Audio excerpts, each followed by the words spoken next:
Since 1845, the US presidential election has always taken place on the same day, the Tuesday following the first Monday in November. It has continued throughout wars, a historic economic recession, and past pandemics. However, in 2020, President Trump suggested that might change. Facing a surging pandemic and struggling in the polls, President Trump today for the first time is suggesting the November election, just 96 days away, be postponed. Tweeting, with universal mail-in voting, 2020 will be the most inaccurate and fraudulent election in history. This would be unprecedented. We have never had a presidential election delayed. Americans have come to expect the routinization of our elections. Both the Democrats and Republicans immediately dismissed the suggestion, including several top Republican officials who have also expressed concerns about the possibility of voting fraud. Well, never in the history of the country, through wars, depressions, and the Civil War, have we ever not had a federally scheduled election on time, and we'll find a way to do that again this November 3rd. I don't want to delay. I want to have the election. But I also don't want to have to wait for 3 months and then find out that the ballots are all missing and the election doesn't mean anything. So what would a delayed election actually look like? And what impact could it have on the American economy?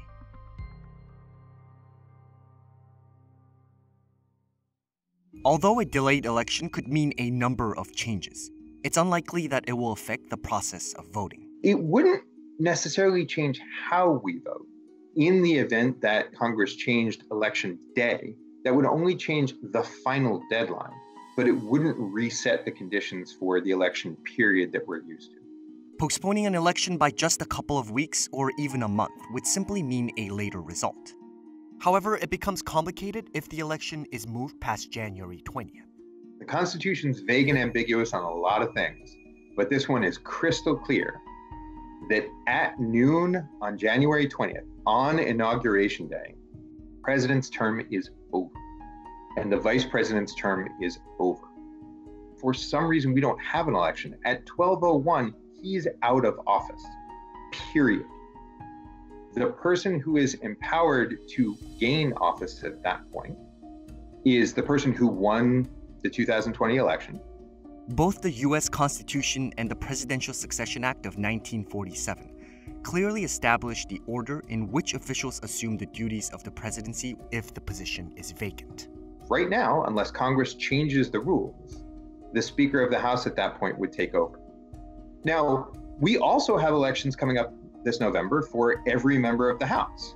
So it's not a foregone conclusion that it's going to be Nancy Pelosi. The 20th Amendment to the Constitution also specifies that the terms of senators and representatives must come to an end at noon on January 3rd.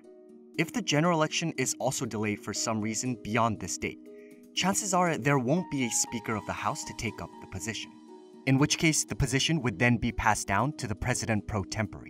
Technically, the Vice President is the President of the Senate, presides over the Senate most of the time. But if there is no Vice President, or when the Vice President is absent, the person empowered to run Senate procedure is called the President pro tempore, or the President pro tem of the Senate. And that has, at least for the last 60 years, been the longest serving member of the majority party. Right now, that's Charles Grassley, Senator from Iowa.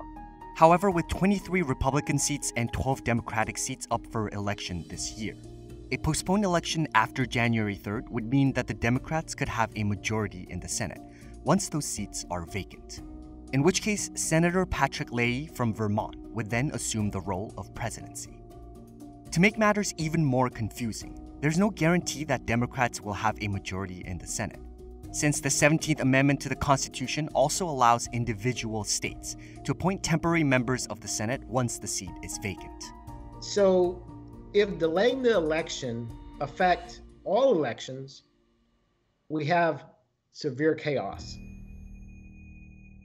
A political chaos caused by a postponed election could also bring major disruption to the US economy. Well, presidential elections in a place like the United States are really important because the entire administration changes. Important aspects of policy making, such as trade policy, foreign policy more broadly, like the relationship between the US and China, And also something that has a big impact on businesses, which is immigration policy, may change almost overnight. Historically, since 1948, the US economy has performed better during election years, with the GDP on average growing 0.3% higher compared to non-election years. However, that's only been the case with a clear election outcome. Delaying the results could mean adding an additional pressure of uncertainty on the American economy that is already fragile from the effects of COVID-19. When we see uncertainty go up, we see that economic actors, including investors, but not only investors, also consumers, workers, they stop making decisions. And it is precisely putting decisions on hold which has potentially such devastating consequences. Because essentially investments are postponed, because consumers essentially say, I'm gonna save the money and not spend it, and because more broadly, everything freezes. Experts warn that the market will show clear warning signs once the election does show any real signs of postponement. You can either have the vaccine come out and have a good election, or you must know that the vaccine's not going to come out and you're going to have what he just tweeted. But whatever, it sows chaos, and chaos is bad for the stock market. So the element of surprise, if now we were to postpone the election, would be so big that I think the markets, I think economic decision makers would be so shocked that I think we would have a period of some chaotic developments in the markets and in the economy. So how likely is it that President Trump will delay the election?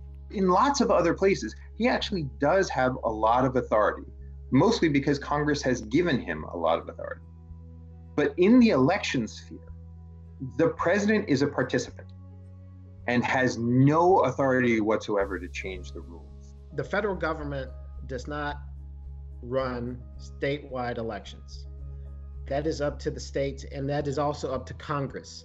Postponing an election would require a majority approval from Congress, an unlikely event considering both the Republican and Democrats' response to delaying the election. It's up to Congress. Both the House and the Senate have to agree to change Election Day in order for that Election Day to change.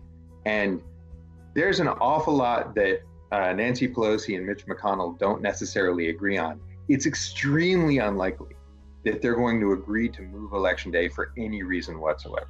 It's also important to note that Election Day has been held on the Tuesday after the first Monday in November since 1845, when Congress passed a law choosing that day. Well, postponing the presidential election is something that, as you know, would be completely unprecedented. And this crisis, as bad as it is, I don't think is as bad as the Civil War or even World War II. So we should be able to stage this election. However, the 2020 primaries in New York and Puerto Rico face significant issues executing mail-in balloting. Congressional candidate Suraj Patel doesn't know if he won or lost because election officials have yet to announce a winner. Experts share mixed suggestions as to whether the U.S. is truly ready for a mail-in election. I think there is a slight reason to be concerned regarding whether states who have different procedures and states have different technologies, that whether they can handle the huge onslaught of American citizens voting that way. The fact that these problems happen in a primary does not make them unimportant.